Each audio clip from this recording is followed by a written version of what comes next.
Good morning, student.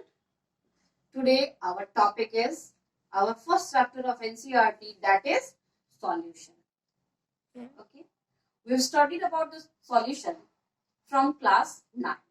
As we all know, solution is a homogeneous mixture of two components, that is solute and solvent. Solution is a homogeneous mixture of two components, that is solute and solvent. Solute is always present in the lesser amount and solvent is always present in a higher amount. It is a homogeneous mixture. It means I want to say that solute is completely mixed in the solvent to form a solution. So from this discussion we can say that there are two components of any solution, that is solute and solvent. Okay, understood? Now, after this, we have to discuss there are how many types of solutions. We have three types of solutions. We have how many types of solutions? We have three types of solutions. First one is, you may say, that is, first one is gaseous solution, second one is liquid solution, and third one is solid solution. Now, how can we name the solution? If the component of the gaseous substance is more, then it is known as the gaseous solution. If the component of the liquid substance is more, then it is known as the liquid solution. And if the component of the solid substance is more, then it is known as the solid solutions. Okay. From day-to-day life, we are just find out that what are the examples of these different kinds of solutions. For example, if we say that, can you give me one example? If there is one example of glucose and water, glucose in water, can you say which type of solution it is? Glucose is solid in nature, okay? And water is liquid in nature. What is? Glucose is solid in nature and water is liquid in nature. When we mix glucose into the water, water is in the higher amount and glucose is in the lesser amount. So which type of solution it is?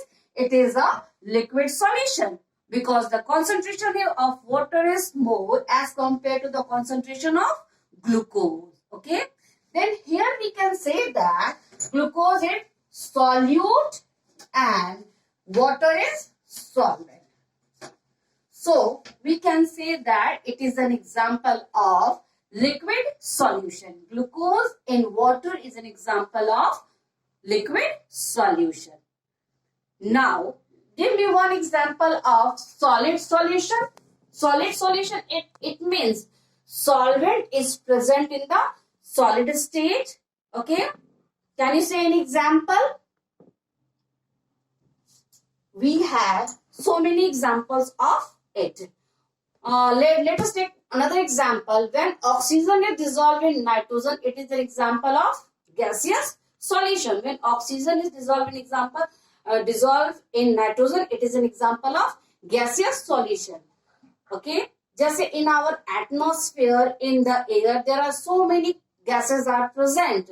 There is oxygen gas, there is nitrogen gas. Oxygen is present in the lesser amount, nitrogen is present in the higher amount. There is 21% of oxygen is present in the atmosphere. There is approximately 70% of nitrogen is present. It is an example of gaseous solution. Now, we have three types of solutions. First one is what is? Gaseous solution. Second is liquid solution. Third one is solid solutions. After that, we have further divisions of this solution. Now, I am going to explain all these types of solutions. That is, first we may say, what is? We may take the example of gaseous solution. Gaseous solution. In this, we have two types, solute and solvent. Solute may be always solid, liquid, and gas. Solvent is always gaseous. Solvent is always gaseous in nature because it is a gaseous solution. Second we have that is liquid solution. Second we have liquid solution. In the liquid we have solid also in the form of solid, liquid and gas, and solvent is always in the liquid state. Third one is solid solution in which solute is always solid, liquid, gas, but the solvent is solid in state. Is solid in state. Okay. Now, what are the factors on which the solubility depends? There are so many factors on which the solubility depends. When a solute dissolves in a solvent, it makes a solution. But there are some factors on which this solubility depends. In class 11, we have read about Henry's law. In Henry's law, we studied about the temperature dependence and pressure dependence. Now, we are going to discuss about the factors on which solubility depends. Factors on which solubility of any solute in the solution depends. First one is temperature. Okay. First one is temperature. Temperature dependence. If any undissolved solute dissolve in solvent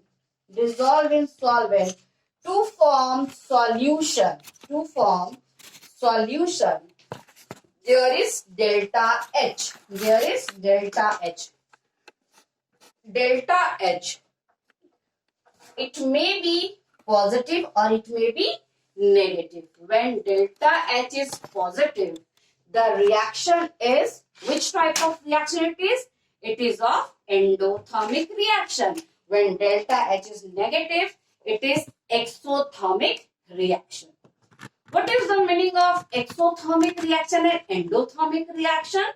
Exothermic reaction means heat is releasing out during the reaction, whereas endothermic reaction means heat is consumed during the reaction. When the delta H is positive, it means during this reaction heat is consumed, and when the delta H is negative, it means heat is releasing out during the reaction. When the delta H is negative, then it is exothermic reaction, and when the delta H is positive, it is endothermic reaction.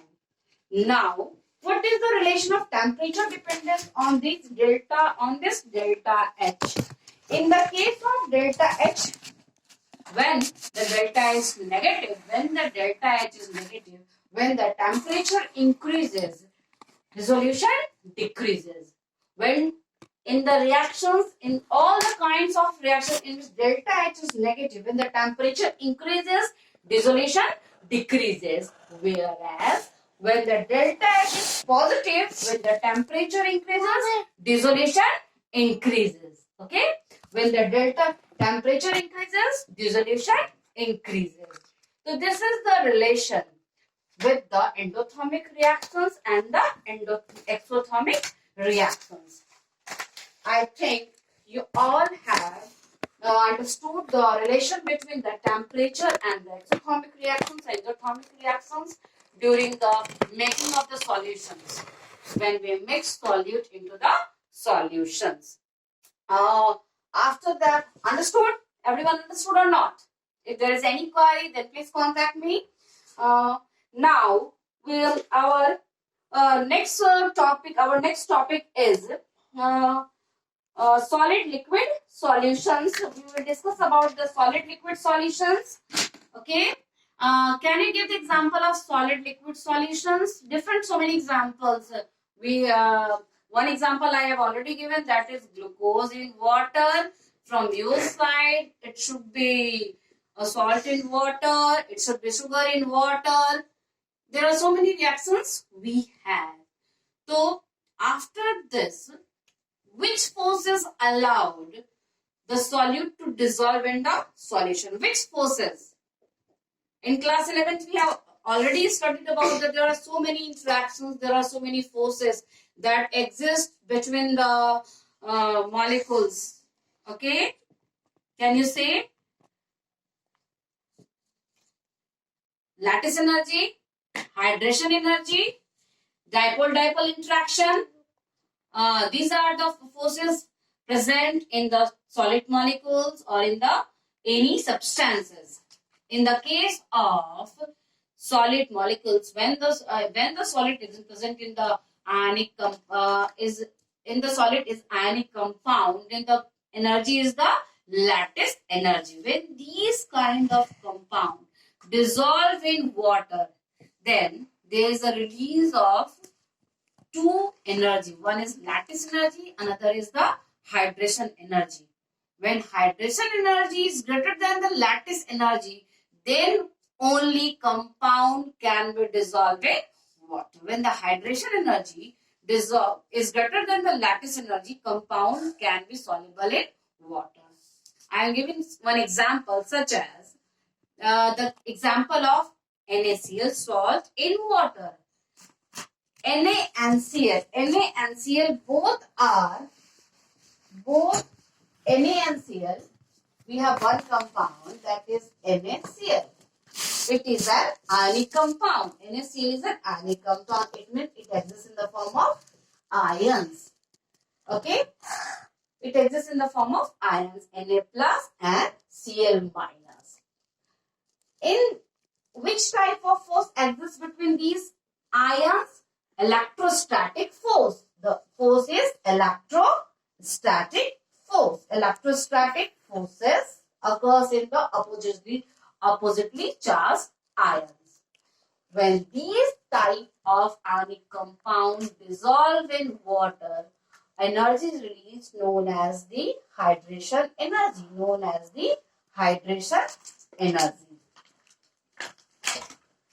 Okay.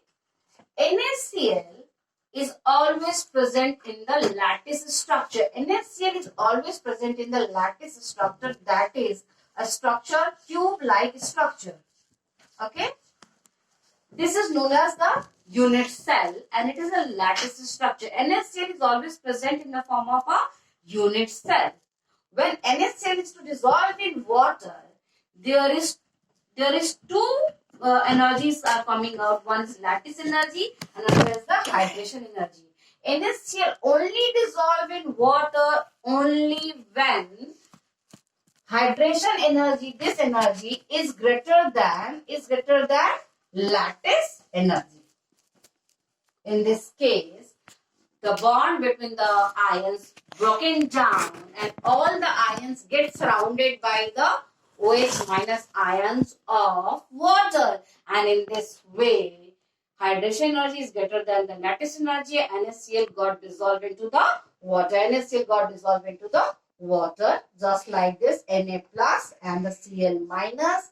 We have the structure of water is this minus, just like this, minus H minus charge. We have minus charge. There is a which type of bond it is? It is the hydrogen bond.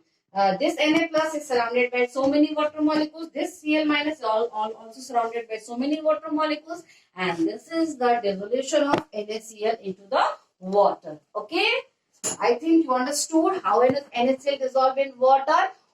Each Na plus molecule, each Na plus ion dissolves from all sides. Each Na plus ion is surrounded by the H2O molecule and each Cl minus is also surrounded by the H2O molecules. In this way, NaCl completely dissolve in water, and in all this process, hydration energy is greater than the lattice energy. So we can say that solid dissolve in the water only when its ions are completely surrounded by the water molecules. Thank you. Now, I am completing my today's lesson. We will meet again tomorrow. Thank you so much.